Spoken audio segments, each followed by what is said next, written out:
दोस्तों नमस्कार। सोचिए, क्या सिर्फ 10 दिनों में कोई थेरेपी किसी की जिंदगी बदल सकती है।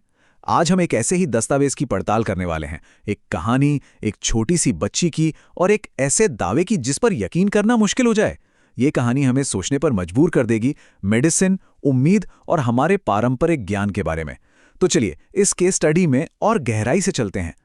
तो इस पूरी कहानी के बीच में है एक छोटी सी बच्ची और उसकी दुनिया हम सबकी दुनिया से बहुत बहुत अलग है। ये रिपोर्ट बताती है कि वो एक ऐसी मुश्किल का सामना कर रही है जो उसके हर एक दिन को एक जंग बना देती है। रिपोर्ट की जो पहली लाइन है ना, वो सीधी और सच कहूं तो दिल को छू लेने वाली है। लिखा है कि ये 4-5 साल की लड़की न खड़ी हो सकती है न बैठ सकती है। जरा सोचिए इस बारे में। एक इतनी छोटी बच्ची जो न बैठ सकती है न खड़ी हो सकती है। ये एक लाइन ही उसकी दुनिया की मुश्किलों का पूरा अंदाजा दे देती है। तो आखिर इस मेडिकल कंडीशन का नाम क्या है? रिपोर्ट के मुताबिक इसे कहते हैं सेरेब्रल पाल्सी। अब आसान भाषा में समझें तो ये जन्म के वक्त ऑक्सीजन की कमी से दिमाग में हुई एक चोट है और इसका असर सीधा शरीर की मूवमेंट, मसल्स और कोऑर्डिनेशन पर पड़ता है। ये जानना इसलिए जरूरी है क्योंकि इसी कंडीशन का इलाज करने की कोशिश की जा रही थी। और बस यहीं से कहानी एक बहुत ही इंटरेस्टिंग मोड़ लेती है, क्योंकि इस कंडीशन के लिए जो तरीका आजमाया गया वो कह सकते हैं कि काफी अलग था, बिल्कुल अनोखा। चलिए देखते हैं कि आखिर ये इलाज था क्या। तो थेरेपी का नाम था आयुर्वेदिक जड़ी बूटियों सहित गोमूत्र चिकित्सा। हाँ, जैसा नाम से ही लग रहा है, इसमें गोमूत्र और एक नहीं, दो नहीं, बल्कि 26 अलग अलग आयुर्वेदिक जड़ी बूटियों का एक मिक्सचर था। और इसे तैयार करने का तरीका भी पारंपरिक था, मतलब धूप में पकाकर। यकीनन ये कोई ऐसी थेरेपी नहीं है जिसके बारे में हम रोज रोज सुनते हैं, है ना? वैसे एक मिनट, अगर ये कहानी आपको भी मेरी तरह ही दिलचस्प लग रही है और मन में आ रहा है कि अरे आगे क्या हुआ, तो एक छोटा सा काम जरूर करें।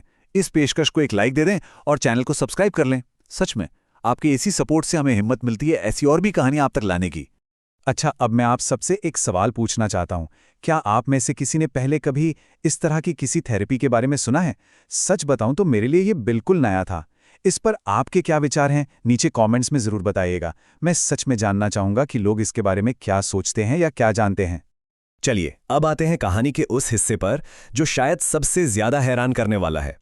रिपोर्ट का दावा है कि सिर्फ 10 दिनों के अंदर कुछ ऐसे नतीजे दिखे जिन पर यकीन करना मुश्किल है। जरा इस टाइमलाइन पर गौर कीजिए।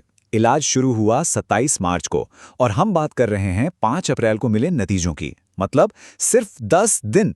इतनी पुरानी और गंभीर हालत में इतने कम समय में कोई भी बदलाव दिखना अपने आप में एक बहुत बड़ी बात होगी। तो सवाल यह है कि आखिर बदला क्या?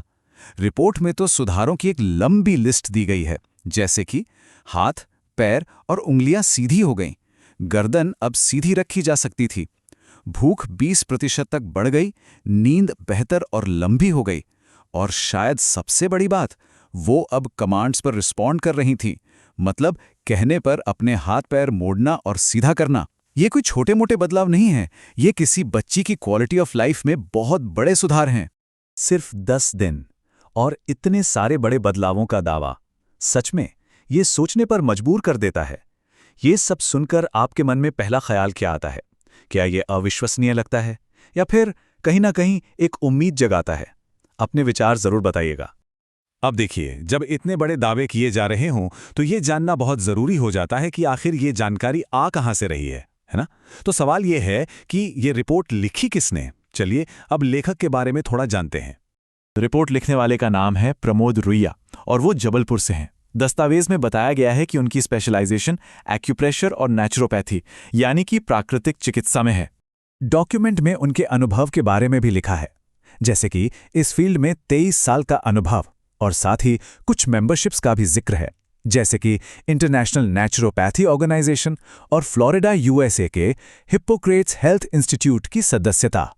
ठीक है, तो इतने सारे दावे और इस बैकग्राउंड के बाद सबसे जरूरी सवाल ये है कि लेखक खुद इन नतीजों पर क्या कहता है, उसका अपना निष्कर्ष क्या है? ये जानना बहुत जरूरी है। और ये पॉइंट बहुत ध्यान देने वाला है। लेखक खुद ये बात मानते हैं कि चूंकि लड़की घर लौट रही है, हम ये नहीं कह सकते कि वो कितनी सफलता प्राप्त करेगी। वो आगे कहते हैं कि मेरा आधार ये है कि इस थेरेपी से सेरेब्रल पॉल्सी में लाभ के संकेत हैं, मतलब वो इसे एक पक्का इलाज नहीं बता रहे हैं, बल्कि लाभ के संकेत कह रहे हैं। ये जो एक सतर्क नजरिया है ना, ये हमें इन नतीजों को सही ढंग से समझने में मदद करता है। तो आखिर में ये कहानी हमें एक बहुत बड़े सवाल के सामने लाकर खड़ा कर देती है। क्या हमारा पारंपरिक ज्ञान मॉडर्न साइंस के लिए नए रास्ते खोल सकता है? इस एक बच्ची की कहानी, जैसा कि इस डॉक्यूमेंट में बताई गई है, हमें सोचने पर मजबूर करती है मेडिकल साइंस की सीमाओं के बारे में और उन संभावनाओं के बारे में जो शायद अभी तक खोजी नहीं गई हैं। ये हमें याद दिलाता है कि शायद अभी भी जानने और खोजने के लिए बहुत कुछ बाकी है। इस पूरी पड़ताल में मेरे साथ बने रहने के लिए आपका बहुत बहुत धन्यवाद।